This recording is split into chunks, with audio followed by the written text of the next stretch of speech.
Japanese temples থেকে ফিরে আমরা হোটেলে গিয়েছিলাম, সেখানে ব্রেকফাস্ট করার পর এখন আমাদের গাড়ির জন্য অপেক্ষা করছি আমরা। দার্জিলিংকে বলা হয় দ্য কুইন অফ হিল। এখানে না আসলে বুঝতে পারা যাবে না আসলে তার নামকরণ এরকম কেন। চারিদিকে কি অপরূপ সৌন্দর্য, পাহাড়ি ঘেরা পরিবেশ, সত্যি মনোমুগ্ধ করে। এখন আমরা পৌঁছে গেছি তেনজিং রকে, যেখানে আমরা করব রক ক্লাইম্বিং। দেখুন, প্রথমেই দীপু আমাদের এসেই হাজির, একদম রেডি হয়ে গেছে, কাউকে কিছু জিজ্ঞাসা না করে ও একাই ওঠার জন্য প্রস্তুত হয়ে গেছে। इसको पकड़ना है, ये पकड़ना है, इसका ये नहीं पकड़ना है, चलिए ये वाला मत पकड़ना, पैर को खुला रखना थोड़ा।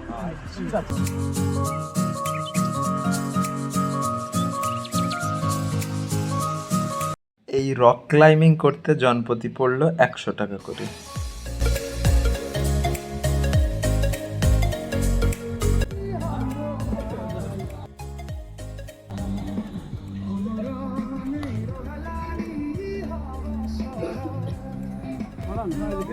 এখন আমি উঠবো উপরে, মনের মধ্যে কিছুটা ভয় কাজ করছিল।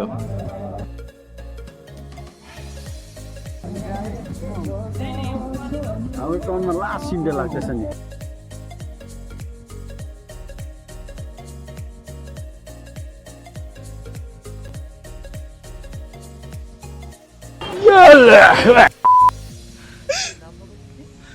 इतना खुशी मुझे এই দিন আমার এইভাবে চেপে বসলাম।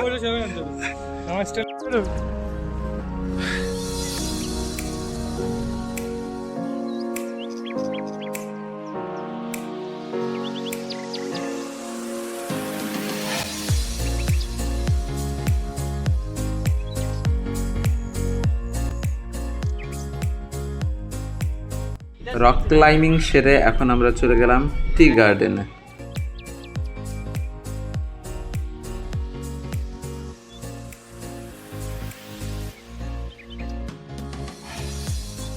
মেঘে ঢাকা পাহাড়ের বুকে সবুজের অসীম বিস্তারের মাঝে লুকিয়ে আছে দার্জিলিংয়ের বিখ্যাত চা বাগান। এখানকার প্রতিটা চা পাতার সাথে জড়িয়ে আছে শত বছরের ইতিহাস ও পরিশ্রমের গল্প। দার্জিলিংয়ের চা চাষ শুরু হয় 19বিংশ শতাব্দীতে ব্রিটিশদের হাত ধরে।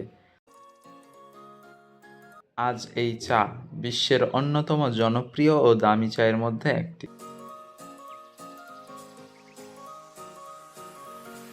যেদিকে চোখ যায় শুধুই সবুজের সমুদ্র, পাহাড়ের ঢালে সারি সারি চা গাছ, যেন প্রকৃতির আঁকা এক জীবন্ত ছবি। কখনো মেঘ এসে ঢেকে দেয় পাহাড়কে, আবার কখনো ধীরে ধীরে উন্মোচিত হয় সবুজের সৌন্দর্য। দার্জিলিংয়ে প্রতিটি মুহূর্ত যেন এক নতুন গল্প।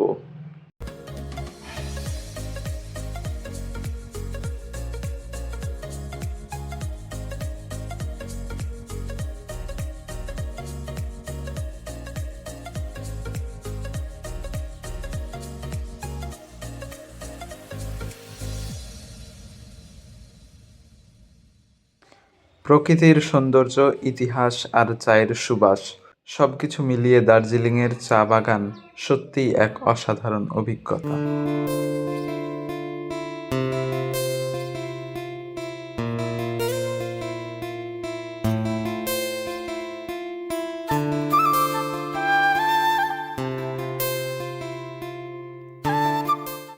তৃতীয় পর্বে আপনারা দেখতে পাবেন দার্জিলিংয়ের চিড়িয়াখানা।